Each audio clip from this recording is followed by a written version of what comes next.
Hey, welcome along to the show. We're going to get into He-Man and the Masters of the Universe once again with a little episode called Quest for the Sword.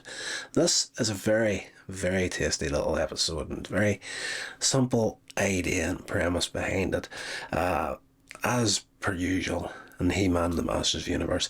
But I have to say now, there's certain aspects of this episode where me, even as a 45-year-old man sitting watching it, I was right back to the early 80s watching this again tonight. I really enjoyed this episode in a big way. The opening of the episode, Prince Adam, Man-at-Arms, Cringer, Orko, Teela, they're all out for a little picnic, and Orko's getting into trouble with Man-at-Arms as usual by playing about with his magic, and he's showing off for a couple of kids standing next to a river, and ends up dropping a bucket of water over Duncan's head whenever he's trying to light a fire. So at that, Man-at-Arms / Duncan is angry at Orko, and he's about to tell him off, and everything starts to shake. So of course Orko gets the blame for that as well, but Orko's like, it's not me this time. They look over, the volcano is about to erupt, and the kids get trapped on the other side of a gully that opens up with the earthquake. The ground splits apart. So of course Prince Adam makes an excuse to get him and Cringer away so they can become He-Man and Battle Cat, go save the kids. So he has this like rope that he found called let me just check it, iron vine, that he found in the forest. It's like a vine, but it's nearly indestructible. So he was looking to go fishing as Prince Adam with that there and capture something big. So that comes into play a couple of bits in this episode. He throws a sword across the ravine that has opened up, and then throws the iron vine across, and uses the sword to pull the other side of the gully back tight again to close it. And Man-at-Arms saves the two kids, but the gully opens up again when the rope starts to, well, the rope / iron vine starts to burn He-Man's hands. So the sword now is trapped on the other side of this ravine, and these two rock monsters appear from below the volcano, called Rabar and Togar, and one of them takes the sword and starts shouting that, the swords make me strong, me am leader, all this sort of thing. So He-Man manages to get the other side using the Wing Raider, as it you call it, Wind Raider. By the time he gets there, the sword's, of course, got into these two rock monsters, and he kind of fights and battles and trying to get the sword back. But while he's trying that, again, the rock vine comes in handy here.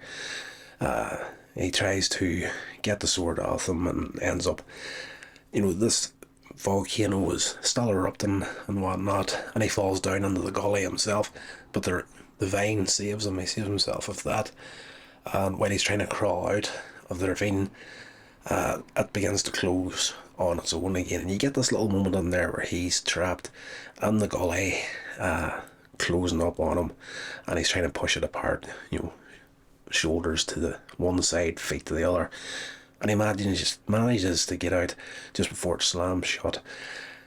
But during this time, the two rock monsters, or the rock creatures, head back into the cave entrance where they came out, and there's a rock slide, and it's closed up. So they're gone, sword with them. So they have to go now on a quest for this sword. So they go back to the palace. There's a whole side story with Teela here. She's not happy with Prince Adam disappearing all the time, and you get the kind of like a Superman 2 moment in this episode where she finally says, it's weird that I never see Prince Adam and He-Man together at the same time. And she's kind of backed up in that as well by Ram Man. He turns up to help out in the finding of the Sword of Power. So they head all off and get to the cave and try to bust her way in. Tila's not with them. She's staying back at the palace because she's just interested in finding Prince Adam at this point to tell him what she thinks of him, and she's hoping to get He-Man to do exactly the same. But they get to the cave vendors to try to get in. Good bit of comedy from Ram Man, as usual. One of my favourite characters in the whole series. He's trying to bust his way in. He is the, what do you call him? The Juggernaut. X-Men's Juggernaut. Think of him. The Ram Man is the He-Man Masters Universe version of him. So that's in the name. He just rams things with his head. He's got this like metal steel sort of helmet thing on him. His legs are literally springs, and he boing off he goes and knocks his way through things. So he's trying to bust his way into the cave. First time isn't successful.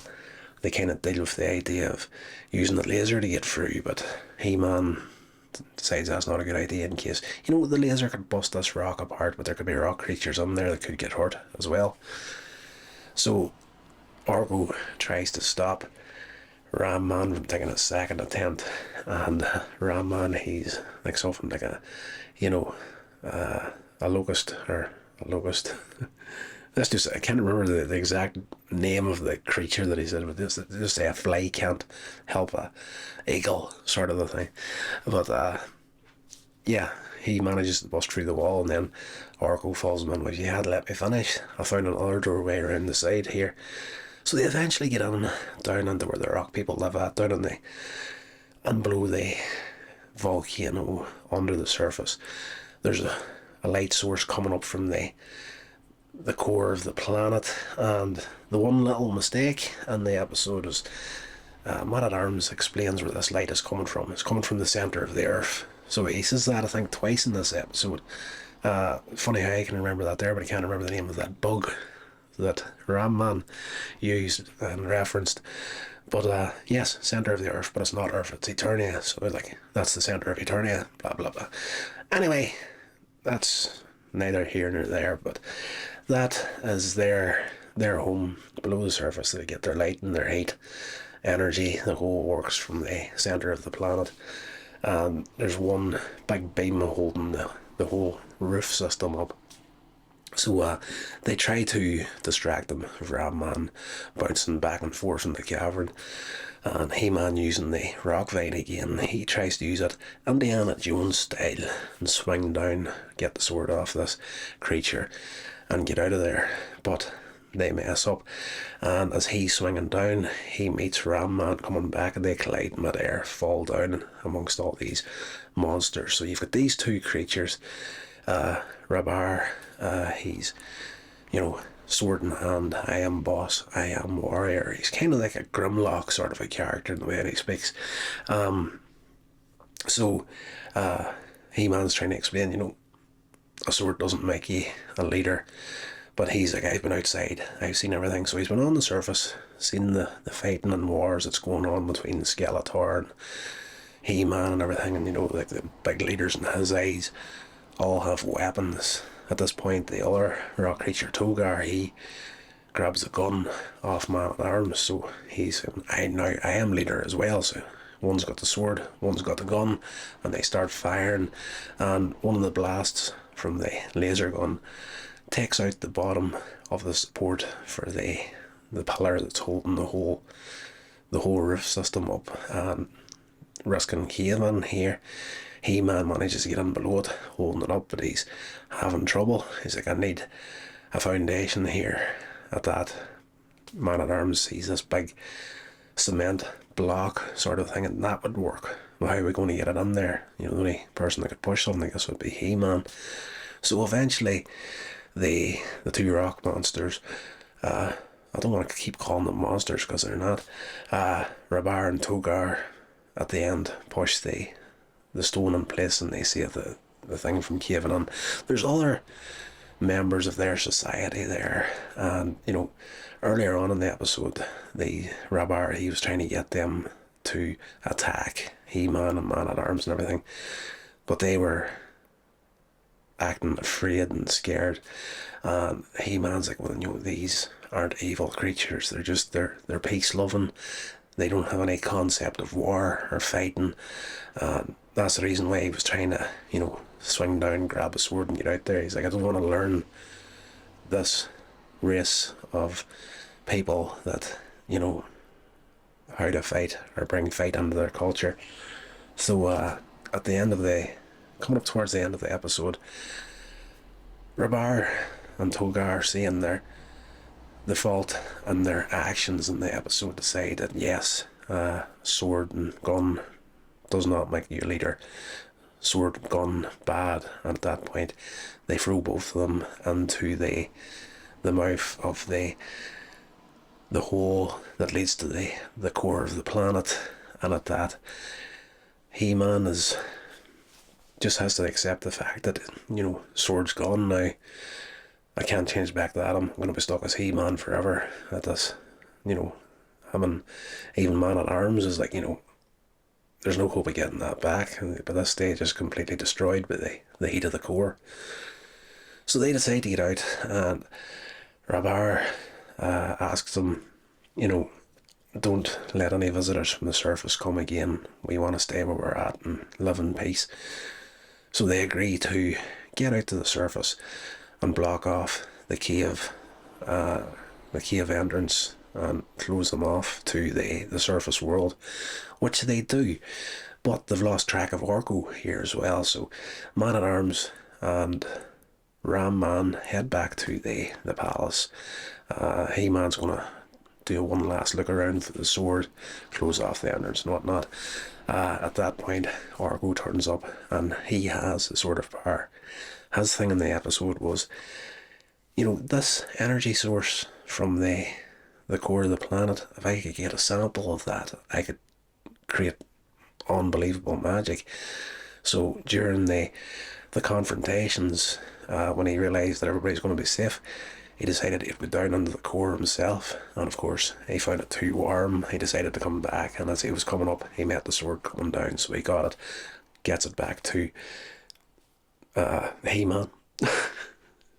How did I forget He-Man's name? It's a He-Man, the Masters of the Universe review, for goodness sake. So he gets the sword back to him. He-Man becomes Prince Adam again.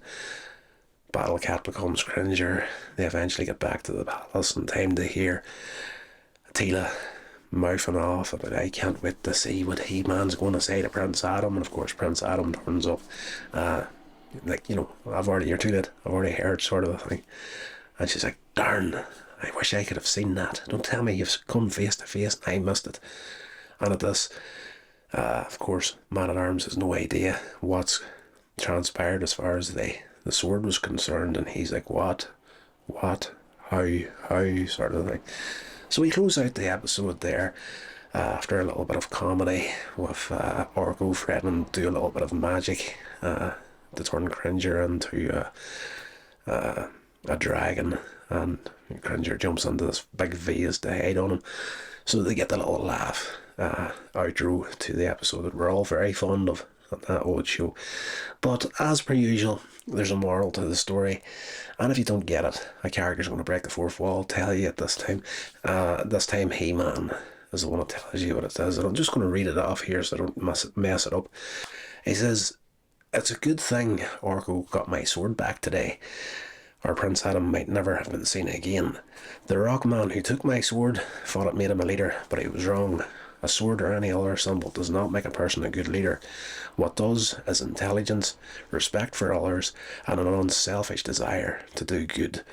People are proud of a leader with those qualities, so if you develop them in yourself, you could become a good leader too. I'll see you soon. Class little episode. And again, one of these episodes that had no sign of Skeletor in it whatsoever, though he was mentioned in it.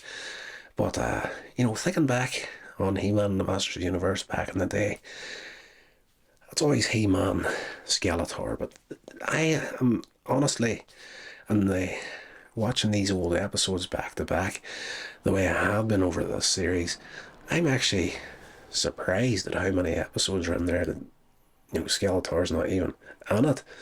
But it's class, it's great storytelling, and for a show that was aimed directly towards kids back in the day, Again, I got sucked right into it on this viewing here.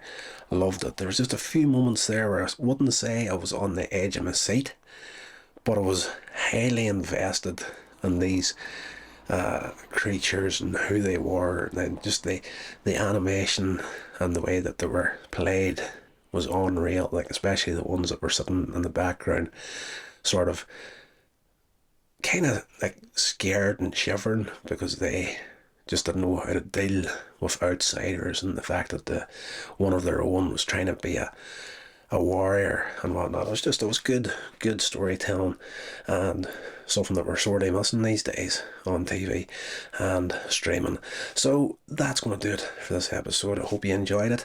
If you did, give it a little like, share, subscribe, do all the good social media stuff, thumbs up that, I would love you forever.